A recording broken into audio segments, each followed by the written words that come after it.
ओम नमः सिद्धेभ्यः। नमो अरिहन्ताणं नमो सिद्धाणं नमो आयर्याणं नमो उवज्झायाणं नमो लोई सव्यसाहुणम्। ईस सुरासुर मणुसिंध वंदिदं धोदघायिकं मलं प्रणमामि वर्धमानं तीर्थं धम्मस्य कर्तारम्।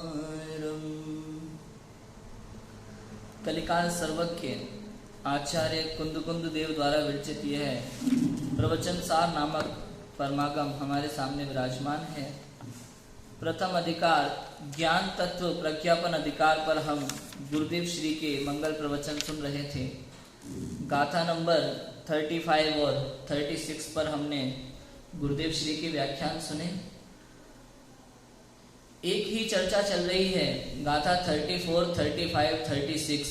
इन गाथाओं में ज्ञान, ज्ञेय और ज्ञप्ति की चर्चा है। ये ज्ञान और ज्ञेय दोनों भिन्न भिन्न हैं। ज्ञान और ज्ञेय दोनों भिन्न भिन्न हैं, लेकिन आत्मा और ज्ञान दोनों अभेद हैं, दोनों अभिन्न हैं। ये बात सिद्ध कर रहे हैं। संसार बहुत कंफ्यूजन में है। बहुत सारे लोग अभी इस ज्ञान के स्वरूप को नहीं जानते। कई मतों का ऐसा मानना होता है कि ज्ञान अलग है और आत्मा अलग है। आत्मा और ज्ञान बाद में मिलते हैं, ऐसा मानते हैं। संसार में जो पंचभूत होते हैं, पंचभूत जल, अग्नि, वायु, पृथ्वी ये और आकाश, ये 5 भूतों से मिलकर शरीर की रचना होती है और बाद में उसमें ज्ञान आता है, ऐसा मानते हैं अन्यमती। लेकिन ऐसा नहीं है। जैसे शक्कर और मिठास का अनादि अनंत संबंध है, जैसे नमक और खारापन का अनादि अनंत संबंध है, वैसे ही ज्ञान और आत्मा अनादि से एक साथ है और अनंत काल तक अभिन्न अभेद एक साथ ही रहने वाले हैं। अब कुछ लोग ऐसा बोलते हैं, ये जो ज्ञान जानता है ना, ये पर पदार्थ को जानता है, आत्मा को नहीं जानता। कुछ लोग ऐसा मानते हैं। तो उसके लिए कहते हैं ज्ञान जो है, ज्ञान का स्वभाव जानना है। ये स्व को भी जानता है और पर को भी जानता है, इसलिए इसे स्वपर प्रकाशक कहते हैं। दीपक की तरह, दीपक की तरह। जैसे जो दीपक होता है, दीपक की जो अग्नि है, उस अग्नि से पदार्थ तो प्रकाशित होते ही हैं, लेकिन दीपक को देखना हो तो दूसरा दीपक जलाने की जरूरत नहीं पड़ती। वो दीपक पर पदार्थों को भी प्रकाशित करता है और स्वयं को भी प्रकाशित करता है। सूरज है, सूरज स्वपर प्रकाशक है। सूरज से चारों तरफ रोशनी होती है। अब कोई कहे सूरज दिखाई नहीं दे रहा, सूरज को देखने के लिए एक और सूरज लगाओ, तो ऐसा तो हो सकता नहीं है। ऐसे ही आत्मा स्वयं ज्ञानमय है, ज्ञानानंद का पिंड है। आत्मा पर पदार्थों को जानता है और स्वयं को भी जानता है। अब आप देखो, ज्ञान को दर्पण की उपमा दी है। दर्पण, दर्पण माने कांच। इस कांच को, पदार्थों को जानने के लिए जाना नहीं पड़ता कहीं। पदार्थ कांच में घुसते नहीं है, कांच बस लगा रहता है और आते जाते पदार्थ कांच में अपने आप झलकते हैं। कांच उससे प्रभावित नहीं होता। ऐसे ही ज्ञान का स्वभाव है। ज्ञान में अच्छे बुरे ज्ञेय सब अपने आप झलकते हैं, सारे पर पदार्थ अपने आप झलकते हैं। ज्ञान उनसे प्रभावित नहीं होता। बहुत सारे लोग ऐसा सोचते हैं मन में कि जो केवल ज्ञानी भगवान है, सब कुछ जानते हैं। दुनिया में कितना कुछ बुरा होता है, कितना कुछ अच्छा होता है, भगवान को कभी विकल्प नहीं आता होगा अच्छा बुरा करने का किसी का? कभी नहीं आता, कभी नहीं आता विकल्प। सबसे बड़ी बात, केवल ज्ञान जो है ना, वो वीतरागता के साथ होता है। कभी भी जब तक वीतरागता नहीं है तब तक केवल ज्ञान नहीं हो सकता किसी को। और वीतरागता का मतलब है मोह राग द्वेष से रहित। और जब किसी को किसी के प्रति मोह नहीं है, राग नहीं है, द्वेष नहीं है, तो पूरी दुनिया को जाने फिर भी उसे कुछ करने धरने का भाव आता नहीं है। ये महानता है सर्वज्ञता की। सर्वज्ञ जैसी महाशक्ति को झेलने के लिए वीतरागता जैसी महाशक्ति होना जरूरी है। जब तक किसी के पास वीतरागता नहीं है तब तक वो सर्वज्ञ हो सकता नहीं। अगर कोई रागी द्वेषी सर्वज्ञ हो जाए ना, पूरी दुनिया का कवड़ा कर देगा। अगर कोई रागी द्वेषी सर्वज्ञ हो जाए तो इसके साथ ये करना, उसके साथ वो करना, दिमाग में वही उधेड़बुन चलती रहेगी उसकी, वो झेल ही नहीं पाएगा उस ज्ञान को, केवल ज्ञान को। इसलिए वीतरागी को ही केवल ज्ञान होता है। अब केवल ज्ञान की सामर्थ्य कैसी है कि लोकालोक को एक साथ एक समय में जान रहा है, अच्छे पदार्थ, बुरे पदार्थ, किसी के साथ बहुत गंदा काम हो रहा है, किसी के साथ बहुत अच्छा काम हो रहा है, सब उस केवल ज्ञान में झलकते हैं, लेकिन उससे ज्ञान मेला नहीं होता, ज्ञान को कुछ फर्क नहीं पड़ता, ज्ञान वैसा का वैसा निर्मल रहता है। कांच के सामने कोई काला व्यक्ति चले जाए, चाहे गोरा व्यक्ति चले जाए, कांच को फर्क नहीं पड़ता। ऐसे केवल ज्ञान के सामने कैसे ही अच्छे बुरे काम होते रहे, कैसे ही गे झलकते रहे अच्छे बुरे, केवल ज्ञान को फर्क पड़ता नहीं। ज्ञान और आत्मा एक ही है।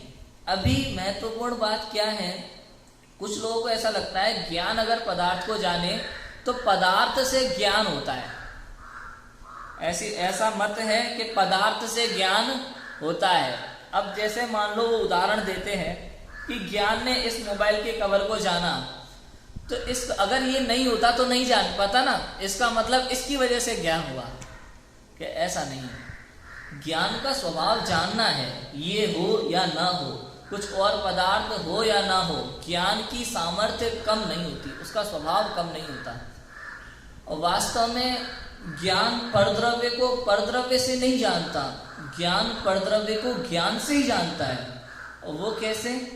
छठवीं गाथा में उसका उदाहरण दिया कुंदकुंदाचार्य ने, समय सार जी की छठवीं गाथा में, णादो जो सो दुसो चेव, ज्ञान वह तो वही है। अर्थात जैसे आंख होती है ना, आंख पे पर्दा होता है, एक पर्दा, तो पदार्थ को जो आंख जानती है डायरेक्ट नहीं देखती, पदार्थों का प्रतिबिंब, परछाई आंख पे पर्दे पर पड़ती है, और फिर अंदर जो आंख का गोलक है उस पर्दे पे पड़ी हुई परछाई को देखता है, डायरेक्ट पदार्थ को नहीं देखता।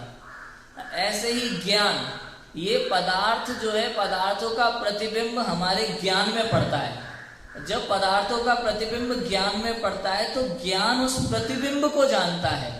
पदार्थ का प्रतिबिंब जो ज्ञान में पड़ा, ज्ञान उस प्रतिबिंब को जानता है, इसलिए लिखा वह तो वही है। अर्थात वो जानना भी उसी ज्ञान के द्वारा हुआ और जाना भी उसी ज्ञान को हुआ।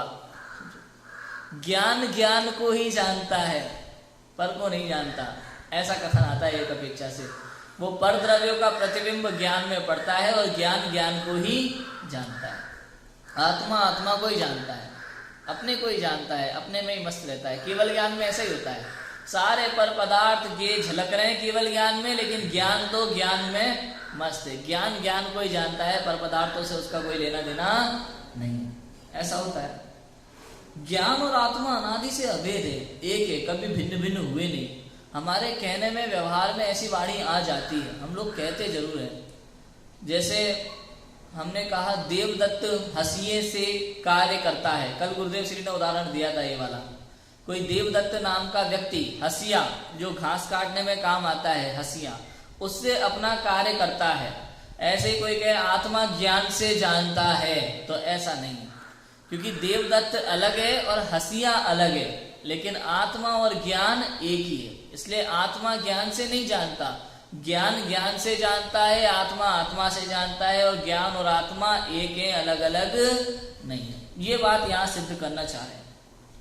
हम लोग इस बात को पकड़ ही नहीं पाते। पर्याय से भिन्नता तो है, गुण गुणी में भिन्नता कर रहे हैं लोग। गुण गुणी ज्ञान और आत्मा में जो भेद करते हैं ना, इसलिए गुरुदेव श्री ने आज प्रवचन शुरू करने से पहले ही कहा कि अभेद दृष्टि करना, राग द्वेष पुण्य पाप के भाव तो आत्मा से भिन्न है, किंतु गुण गुणी का भेद है, ऐसा निकाल देना। अभेद है, ज्ञान और आत्मा में भेद नहीं है, अभेद है, एक है। जब पढ़ाया जाता है, समझाया जाता है, सिखाया जाता है, तब भेद करके पढ़ाया जाता है, लेकिन जब अनुभव किया जाता है तो अभेद अनुभव किया जाता है। ऐसा वस्तु का स्वरूप है, ऐसा वस्तु स्वरूप का कथन है। कभी भी भिन्न भिन्न का अनुभव नहीं होता, एक अभेद का अनुभव होता है। इसलिए एक अभेद आत्मा को, अनंत गुणों के पिंड को एक अभेद रूप में ही, अखंड रूप में ही हमें स्वीकार करना चाहिए, ऐसा है। हम लोग नॉर्मली जब बात करते हैं ज्ञान की, आत्मा की, तो बोलते हैं मेरा ज्ञान, मेरा ज्ञान, मैं आत्मा हूँ और मैं ज्ञान से जानता हूँ, मैं अपने ज्ञान से जानता हूँ, मेरा ज्ञान। जब मैं आत्मा और मेरा ज्ञान, तो आत्मा और ज्ञान अलग अलग हो जाता है। जैसे मेरा शास्त्र, मेरा टैबलेट, मेरा मोबाइल, मेरा पेन, मेरी कॉपी, मेरे पापा, मेरे मम्मी, तो ये मेरा शब्द है ना, मेरा शब्द भेद कर देता है। ऐसे मेरे पापा, मेरी मम्मी, मेरा फोन, ऐसा मेरा ज्ञान नहीं है। मेरा ज्ञान तो मैं ही हूं, इसलिए मेरा ज्ञान नहीं। कभी भी बोले तो मैं ज्ञान। जहां आत्मा की चर्चा चले, आत्मा को भी ऐसा ही बोलते हैं लोग। आत्मा की चर्चा चलती है ना, तो कहते हैं मेरा आत्मा ऐसा है, मेरा आत्मा है। मेरा आत्मा नहीं, मैं आत्मा, मैं आत्मा। ये अंदर में अनुभव हो तो कार्य हो। जब तक मेरा आत्मा लगेगा तब तक ऐसा लगेगा शरीर में हूं और आत्मा कोई दूसरा व्यक्ति है, तो वो मेरा आत्मा। जबकि ऐसा नहीं है, मैं आत्मा हूं और ये शरीर आदि मुझसे भिन्न है। शरीर आदि तो भिन्न है, अंदर में उत्पन्न होने वाले रागादि विकारी भाव भी मुझसे सर्वथा भिन्न है। उत्पन्न होते हैं मुझ में, लेकिन फिर भी मुझसे सदैव भिन्न है। और रागादि विकारी भाव, उसके अलावा पर्याय।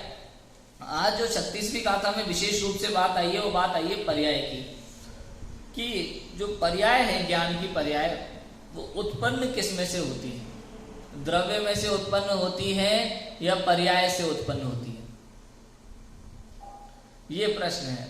कि जो पर्याय होती है ना, पर्याय वास्तव में द्रव्य के आधार से उत्पन्न होती है। अपने आप पर्याय से उत्पन्न कभी नहीं होती। पर्याय द्रव्य के आधार से उत्पन्न होती है, किंतु द्रव्य को जानने का काम पर्याय करती है। द्रव्य पर्याय के ज्ञान में आता है। जैसे श्रुत ज्ञान एक ज्ञान गुण की पर्याय है, तो अब आत्मा अभेद रूप अखंड जब ज्ञान में आएगा तो वो श्रुत ज्ञान में आएगा, ज्ञान गुण में नहीं। ज्ञान गुण की पर्याय श्रुत ज्ञान में आत्मा आएगा। केवल ज्ञान क्या है? केवल ज्ञान एक समय की पर्याय है। तो केवल ज्ञान में सर्व पदार्थ जानने में आते हैं। ज्ञान तो साम्राज्य है, ज्ञान तो गुण का पूरा साम्राज्य है, लेकिन ज्ञान की जो पर्याय है, उस एक समय की पर्याय में ताकत इतनी है कि वो लोकालोक को जान सकती है। ये अनंत केवल ज्ञान की पर्याय जो है, सिद्धों की पर्याय है। हर एक समय में केवल ज्ञान नया नया उत्पन्न होता है सिद्ध भगवान को, और नए नए केवल ज्ञान की पर्याय से नए नए लोकालोक नए नए रूप में झलकता है और नया नया उन्हें आनंद आता है। कई बार प्रश्न होता है लोगों को, भाई सिद्ध भगवान ऐसे बैठे हैं, अतीन्द्रिय आनंद का अनुभव तो कर रहे हैं, लेकिन बैठे बैठे उनको क्या मजा आता होगा? हम लोगों को देखो, घूम लेते हैं, फिर लेते हैं, कहीं भी जाएंगे, खाएंगे, पिएंगे, टीवी देखेंगे, मोबाइल चलाएंगे, तो हमको तो थोड़ा अच्छा लगता है, मजा आता है। वो एक जगह बैठे रहते हैं भगवान, बैठे बैठे क्या फायदा, उसमें क्या मजा आता होगा? अब वो ज्ञान के सामर्थ्य को नहीं समझता। आज शाम को पंडित टोडरमल जी इस विषय में बहुत बताएंगे मोक्ष मार्ग प्रकाशक में, कि हमें लगता है कि हमें विषयों में से आनंद आता है, ज्ञान में से नहीं, जबकि आनंद तो पूरा जानने का ही है। अब आप सोचो, जीव को जानने की कितनी जिज्ञासा होती है।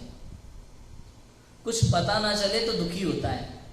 जैसे मान लो हम कहीं पे सड़क पे जा रहे हो ना, भीड़ लगी होती है सड़क पे, बहुत सारे लोग खड़े होते हैं, और इसको बहुत जल्दी कहीं जाना हो तो भी अपनी गाड़ी रोक लेता है। जब तक उसको पता नहीं चल जाता ये भीड़ क्यों लगी है, तब तक उसको खाना हजम नहीं होता।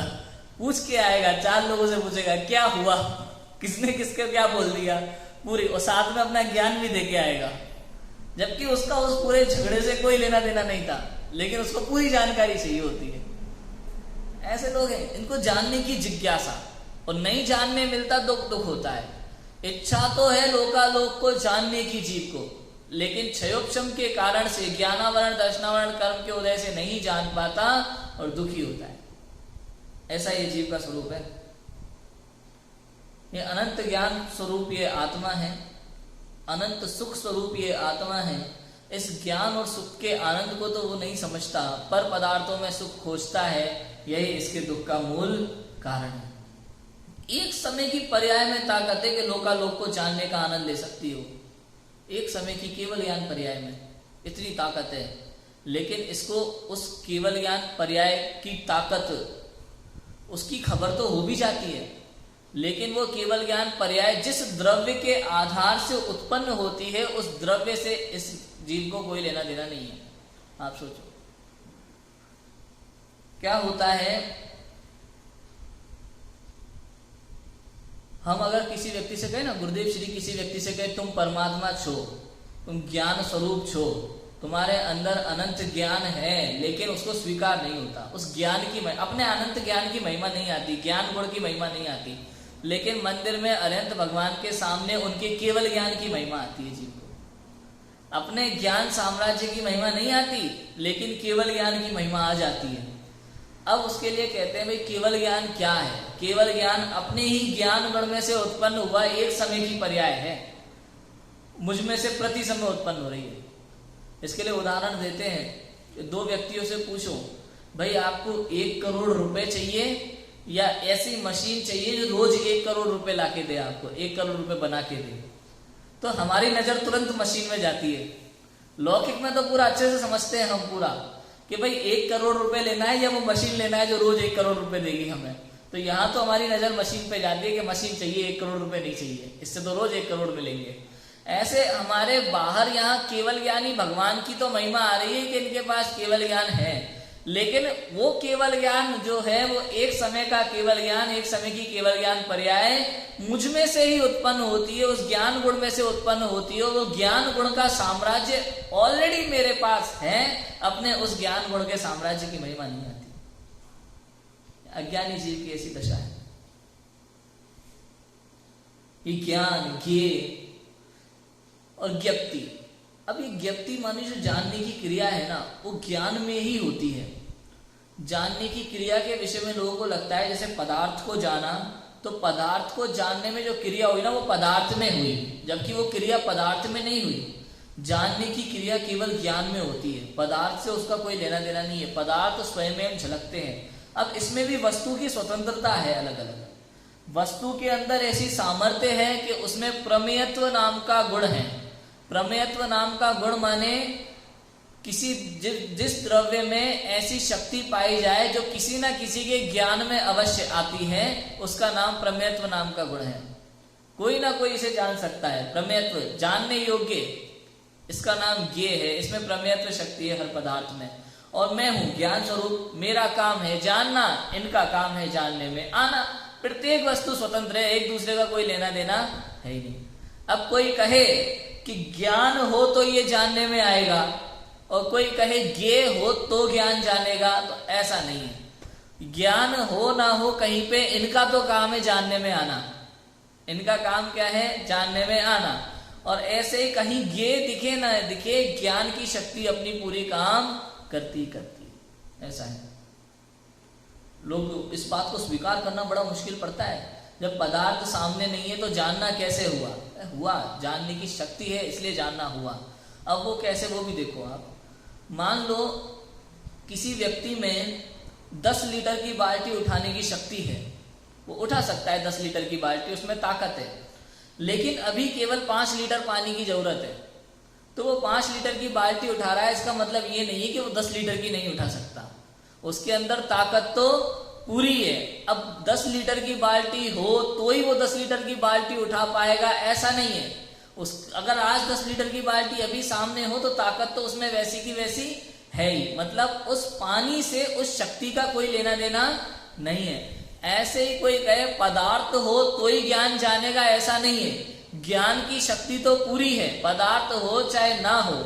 अगर सामने पदार्थ हो तो ज्ञान जानेगा ही जानेगा, और पदार्थ नहीं है तो भी ज्ञान की शक्ति तो उसमें वैसी की वैसी है। पदार्थ के कारण से ज्ञान हो ऐसा तो होता नहीं। इतनी सिंपल बात है। ज्ञान और ज्ञेय की ऐसी भिन्नता है। छहो द्रव्य ज्ञेय है, लेकिन ज्ञान सिर्फ जीव है। 6 द्रव्य संपूर्ण ज्ञेय है, 6 द्रव्य पूरे ज्ञेय है। जीव भी ज्ञेय है, अजीव भी ज्ञेय है, पुद्गल ज्ञेय है, धर्म अधर्म आकाश काल, पूरे 6 द्रव्य ज्ञेय कहने में आते हैं। सब जानने योग्य हैं, लेकिन जानने वाला सिर्फ एक जीव है। अब जीव जो है, बाकी 5 द्रव्य तो केवल जानने में आने वाले हैं, लेकिन जीव ज्ञान भी है और ज्ञेय भी है, जानता भी है और जानने में आता भी है। ये जीव ऐसा द्रव्य है, ये विशेष गुण है जीव का, और किसी द्रव्य में ऐसी शक्ति नहीं पाई जाती जो जीव में है। ये जानता भी है और जानने में आता भी है। ऐसा ही हमारा ज्ञान पूर्वक जीव द्रव्य है। देखो गुरुदेव श्री ने इसको बहुत अच्छे से क्लियर किया है। आगे हम पढ़ते हैं गुरुदेव श्री के प्रवचन से। यह तो ज्ञायक स्वरूप है, ज्ञायक है, यह जानने वाला स्वयं अपने से जानता है, ज्ञान के द्वारा जाने, और कर्ता आत्मा, कर्ताकरण शक्ति ही उसकी अपनी है, ऐसा नहीं है। अर्थात कहते हैं कि जीव तो ज्ञायक है, ये तो ज्ञायक है, जानने वाला है, ज्ञायक स्वरूप है। अब ये जानने वाला स्वयं अपने से जानता है, ज्ञान के द्वारा जाने, और कर्ता आत्मा, ऐसा नहीं है। मतलब ज्ञान गुण और आत्म द्रव्य दोनों में भिन्नता नहीं है कि जानेगा तो ज्ञान लेकिन कर्ता कहलाएगा आत्मा, ऐसा नहीं है। हमारे यहाँ 6 कारक एक ही जगह में घटित होते हैं, एक ही द्रव्य में, निश्चय कारक एक ही द्रव्य में घटित होते हैं। आत्मा ही कर्ता है, आत्मा ही करण है, आत्मा ही कर्म है, आत्मा ही संप्रदान है, आत्मा ही अपादान है, और आत्मा ही अधिकरण है। मतलब कैसे हुआ? जैसे व्यवहार में षटकारक होते ना, तो व्यवहार में षटकारक कैसे होते हैं लौकिक में?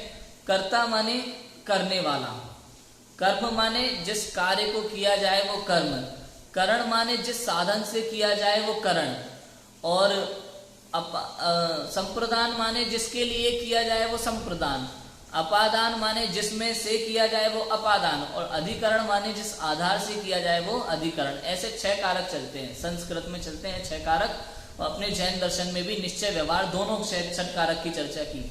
तो व्यवहार से देखा जाए तो आत्मा को सम्यक दर्शन हुआ, तो आत्मा को हुआ तो आत्म द्रव्य, ये तो कर्ता कहलाया।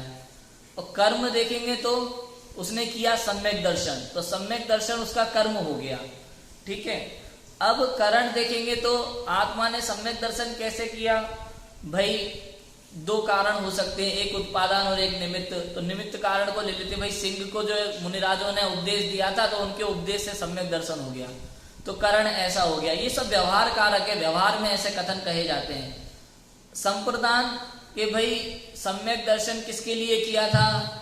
सुख पाने के लिए किया था, तो वो सुख कारण हो गया, वो सम्यक दर्शन उसके लिए किया था। और अपादान किसमें से किया था? कि सम्यक दर्शन जो किया वो पर्याय में से हुआ, इसलिए सम्यक दर्शन हुआ। अधिकरण अपने आधार से किया था, इसलिए सम्यक दर्शन हुआ। अलग अलग व्यवहार से अलग अलग कथन कहे जा सकते हैं, लेकिन निश्चय से सबका एक ही जवाब होगा, आत्मा। कि भाई सम्यक दर्शन किसको हुआ? आत्मा को हुआ। किसके उपदेश से हुआ? किसके लिए हुआ? कर्म सम्यक दर्शन तो आत्मा की सुख की प्राप्ति के लिए हुआ, तो आत्मा के लिए हुआ। किससे हुआ? तो आत्मा से हुआ, उपादान शक्ति उसी की थी। संप्रदान किसके लिए किया? आत्मा के लिए किया, किसी दूसरे के लिए तो सम्यक दर्शन किया नहीं है। अपादान किस में से किया? कि आत्मा में से ही किया। और अधिकरण किसके आधार से किया? कि आत्मा के आधार से किया। लौकिक में अलग अलग कहे जा सकते हैं। जैसे कुम्हार घड़ा बनाता है ना, तो कुम्हार घड़ा बनाया तो उसके लिए कहा जाता है कुम्हार तो घड़े का कर्ता, घड़ा उसका कर्म। और किस साधन से बनाया? तो चाक है जो उसका घड़ा बनाने की सामग्री है, वो सब उसकी साधन कहलाती है। और मिट्टी, चाक और वो पूरी मशीन वगैरह वो सब उसकी सामग्री है, वो करण कारक है। संप्रदान किसके लिए बनाया? कि ग्राहक के लिए, कस्टमर के लिए बनाया घड़ा। और अपादान किस में से बनाया? टोकरी में से मिट्टी ले लेके उसमें से बनाया। और अधिकरण किसके आधार से बनाया? कि धरती के जमीन के आधार से उसने घड़ा बनाया। यहाँ सब अलग अलग है, लेकिन आत्मा को जब सम्यक दर्शन की प्राप्ति होगी, केवल ज्ञान की प्राप्ति होगी, सब में आत्मा आएगा। ऐसा ये निश्चय षटकारक और व्यवहार षटकारक में अंतर होता है। तो यहाँ कहते हैं कि ज्ञान के द्वारा जाने और कर्ता आत्मा, ऐसा नहीं है। यहाँ कर्ता भी आत्मा है और कर्म भी आत्मा है, दोनों ही ज्ञान है, दोनों ही आत्मा है। ऐसा ज्ञान और आत्मा में कोई भेद होता नहीं है। कर्ता करण शक्ति ही उसकी अपनी है, ऐसा कथन सूक्ष्म है। अब केवल ज्ञान को सिद्ध करते हुए ऐसा कहते हैं कि केवल ज्ञानी भी ऐसे हैं, ये आत्मा भी वैसा है। आत्मा भी शरीर, वाणी, मन से भिन्न है, पुण्य पाप के, राग, दया, दान के विकल्प से भी भिन्न है। ज्ञान के द्वारा जानता है, इतना भी उसमें भेद नहीं है। आत्मा ही जानने वाला है, ऐसी आत्मा की अंतर्दृष्टि करना, केवल ज्ञान का पर से कोई संबंध नहीं है। अभी अभी हमने जो केवल ज्ञान की चर्चा की थी कि केवल ज्ञानी भी ऐसे हैं और आत्मा भी वैसा है, दोनों ही ज्ञान गुण वाले हैं, दोनों में समान ज्ञान गुण है, दोनों ही ज्ञान से जानते हैं। तो केवल ज्ञान और आत्मा दोनों एक जैसे हैं। अब शरीर वाणी मन से भिन्न है, पुण्य पाप के राग दया दान के विकल्प से भी भिन्न है। कहने का अंतर मतलब ये है कि जो जीव में विकल्प उत्पन्न होते हैं तरह तरह के, उस विकल्प का कर्ता भी आत्मा नहीं है। आत्मा उस समय भी केवल जानने की क्रिया करता है, ज्ञप्ति करता है। वो विकल्प उत्पन्न होते हैं ज्ञान में, और ज्ञान केवल ज्ञान में उत्पन्न हुए उस विकल्प को जानता है, विकल्प करने वाला ज्ञान नहीं है, ऐसा कहते हैं। मैं विकल्पों से भी परे हूं। अरे विकल्प कर ही नहीं सकता जीव, कैसे करेगा बताओ? अगर जीव करता होता विकल्पों का, तो जीव को कभी पाप का बंदी नहीं होता। कौन ऐसा जीव है जो सोचे कि मैं सोच सोच के पाप करूंगा? कौन ऐसा कहेगा नहीं मुझे भी पाप के परिणाम आए? लेकिन आते हैं जीव को पाप के परिणाम। कोई नहीं चाहता मैं पाप के परिणाम करूं, मुझे नरक गति का बंद हो जाए, कौन चाहता है? लेकिन सहज रूप से विकल्प मन में ऐसे उत्पन्न हो जाते हैं परद्रव्यों के निमित्त से कि पाप भाव उत्पन्न होते हैं और पाप कर्म का बंद हो जाता है। कर्ता ज्ञान उसका नहीं है, आत्मा उसका कर्ता नहीं है। आत्मा उस समय भी केवल उसको जानता है, उसका कर्ता होता नहीं। सिंपल सी बात है। दुनिया में जितने भी कार्य हो रहे हैं, हम लोग पुरुषार्थ की बात करते हैं, मेहनत करो मेहनत करो मेहनत करो, पुरुषार्थ करो। कहते हैं कि पुरुषार्थ भी सहज रूप से होता है, पुरुषार्थ किया नहीं जाता।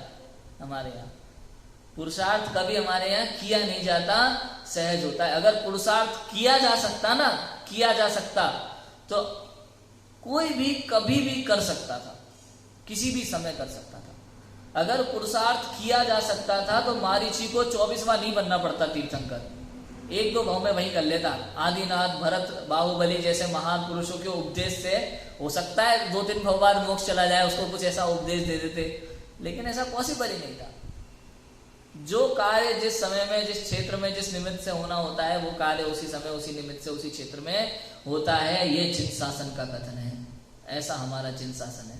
इसको कोई बदलने में समर्थ नहीं। 3 लोक 3 काल में इसे कोई बदलने वाला नहीं है, ऐसा है। केवल ज्ञान का पर से कोई संबंध नहीं है, पर को जानता है ऐसा कहना भी एक व्यवहार है। केवल ज्ञान पर को जानता है, लोक को जानता है, ये कहना व्यवहार है। वास्तव में तो केवल ज्ञान आत्मा को ही जानता है। जैसा मैंने बताया ना छठवीं गाथा के आधार से कि ज्ञान ज्ञान को ही जानता है। ये ज्ञेय ज्ञान में अपने आप झलकते हैं, ज्ञान ज्ञेय को जानने जाता नहीं है। इसलिए लिखा यहाँ पे गुरुदेव श्री ने कहा कि केवल ज्ञान का पर से कोई संबंध नहीं है, पर को जानता है ऐसा कहना व्यवहार है। भगवान आत्मा को राग, पुण्य, दया, दान, काम, क्रोध के विकल्प के साथ कोई संबंध नहीं है। वो उसको केवल जानता है। जानने वाला केवल ज्ञान प्रभु, केवल ज्ञान समान प्रभु है। प्रभु है जानने वाला, वर्तमान में प्रभु है। जैसे केवल ज्ञानी केवल पदार्थ को जानते हैं, ऐसे मैं ज्ञान स्वरूप चैतन्य पिंड भगवान आत्मा, मैं भी केवल जानने का काम करता हूं, करता नहीं हूं। जिस जीव को ऐसा भान हो जाए उसे वर्तमान में सम्यक दर्शन प्रकट हो जाए। इतना ही करना होता है, बस स्वीकृति चाहिए, अंदर में स्वीकार हो कि मैं केवल जानने वाला हूं, मैं कुछ करने वाला नहीं हूं। मैं चैतन्य पिंड हूं, मैं परमात्मा हूं, मुझमें ज्ञान रूप अनंत शक्तियां हैं। बस ऐसी अंदर में स्वीकृति होती है और इस जीव को सम्यक दर्शन प्रकट हो जाता है। ज्यादा कुछ करने की जरूरत नहीं है, मेहनत ही नहीं है कुछ भी। बस अंदर में सच्ची बात की स्वीकृति चाहिए। मिथ्यात्व तो छूट जाता है तुरंत, बिल्कुल वैसे छूट जाता है जैसे मान लो घर में कप में दूध में रखा हो ना, कप में दूध रखा हो, कुछ अच्छा बढ़िया बादाम का बनाया हुआ गरम गरम, और मेहमान आए कोई, अब अचानक से दूध में छिपकली गिर जाए। हमने उस छिपकली को निकाल के कर दिया साइड और अंदर गए, थोड़ा सा बर्तन लेके उसको फेंकने के लिए कुछ बर्तन लेने अंदर गए। इतने में मेहमान आए, उन्होंने देखा गरम गरम बादाम का दूध रखा है और पी गए। अब वो जब पी तो गए बादाम का दूध, वो छिपकली निकाल के उसको छिपकली को फेंकने गया था। वो जैसे ही आया उसने देखा कप में दूध कहाँ है। तो वो मेहमान बैठे थे, उन्होंने कहा भाई दूध बादाम का बढ़िया गरम गरम तुमने बना के रखा था, हमने तो पी लिया। उसने बताया अरे ये तुमने क्या किया, इसमें छिपकली गिरी हुई थी। फिर वो उल्टी करता रहता है, वो उल्टी करने की कोशिश करता है, फिर कैसे ना कैसे ये जहर बाहर निकले। ऐसे ही अब तक जीव को ये मिथ्यात्व रूपी जहर उसके अंदर में भरा हुआ है। जैसे ही उसको वस्तु स्वरूप की सच्ची प्रतीति होती है, मैं ही परमात्मा हूं, मैं ही चैतन्य भगवान आत्मा हूं, मैं अनंत शक्तियों का पिंड हूं, मैं ही ज्ञायक हूं, ऐसी प्रतीति जिस समय उस जीव को हो जाती है, वो मिथ्यात्व की उल्टी कर देता है और सम्यक दर्शन प्रकट हो जाता है। इतना सिंपल है, ऐसा होता है। अब कोई कह देता है, जब हम बोलते हैं ना गुरुदेव श्री बोलते हैं या कोई विद्वान बोलते हैं, कोई भी बोलता है बहुत सरल है सम्यक दर्शन, ऐसे हो जाता है, ऐसे हो जाता है। अब कोई श्रोता बोल देता है भाई करके दिखाओ अभी हमें करके नहीं दिखाया जा सकता, ये किया नहीं जा सकता। यही इस प्रश्न का सबसे बड़ा उत्तर है कि ये किया नहीं जाता, ये हो जाता है अपने आप। बस वस्तु स्वरूप की सच्ची प्रतीति जिस समय आपको होनी होती है उस समय ये अपने आप सहज रूप से हो जाती है। ये उपदेश इसलिए दिया जा रहा है ताकि हम अपने परिणामों को निर्मल रख सकें। बाहर कुछ भी सुने पढ़े सीखें उससे हमारे परिणाम खराब होते हैं, लेकिन जिनवाणी पढ़ते समय हमारे परिणाम में अतिशय निर्मलता होती है, अतिशय निर्मलता। पहली बार जब मैं कोटा पढ़ने गया था और मैंने तत्वार सूत्र ग्रंथ छेड़ारा अपने हाथ में देखी, पहली बार, मुझे तो पता भी नहीं था 6 द्रव्य क्या होते हैं। जब मुझसे पहली बार पूछा गया जयपुर प्रशिक्षण शिविर में, जब मैं एडमिशन के लिए गया था कि द्रव्य कितने होते हैं, तो मैंने बोला 8 होते हैं। कौन कौन से? कि भाई जल, चंदन, अक्षत, पुष्प, नैवेद्य, दीप, धूप, फल, ये 8 द्रव्य होते हैं। तब उन्होंने बताया कि द्रव्य ये नहीं, दूसरे द्रव्य होते हैं, 6 द्रव्य, 6 द्रव्यों के समूह को विश्व कहते हैं। पहली बार 10th क्लास के बाद ये समझ में आया था। उसके बाद कोटा एडमिशन लेने के बाद जब टेबल पे किताबें रखी होती थी, छेड़ारा, तत्वार सूत्र, द्रव्य संग्रह, तो मन में खुशी होती थी देख करके।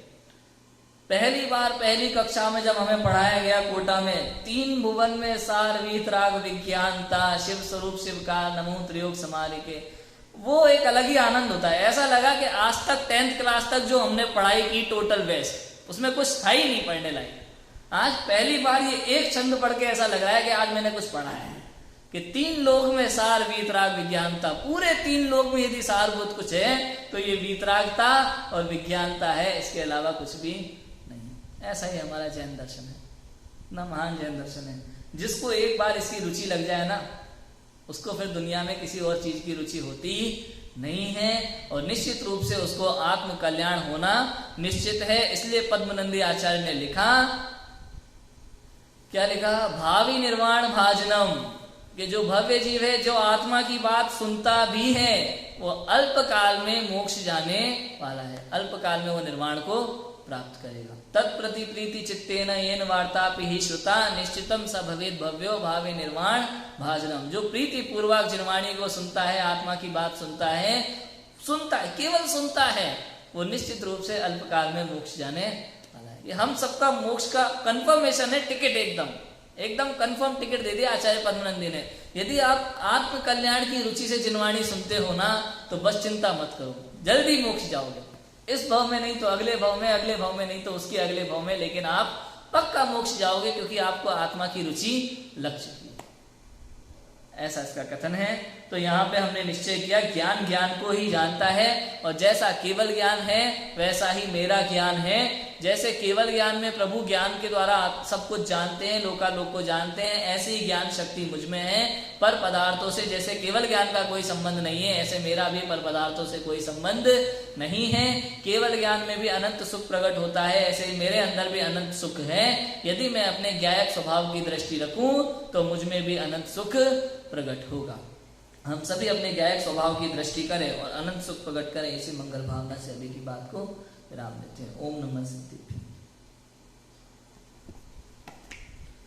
निज निधि निज में बताई यह अनंत उपकार है, उसके लिए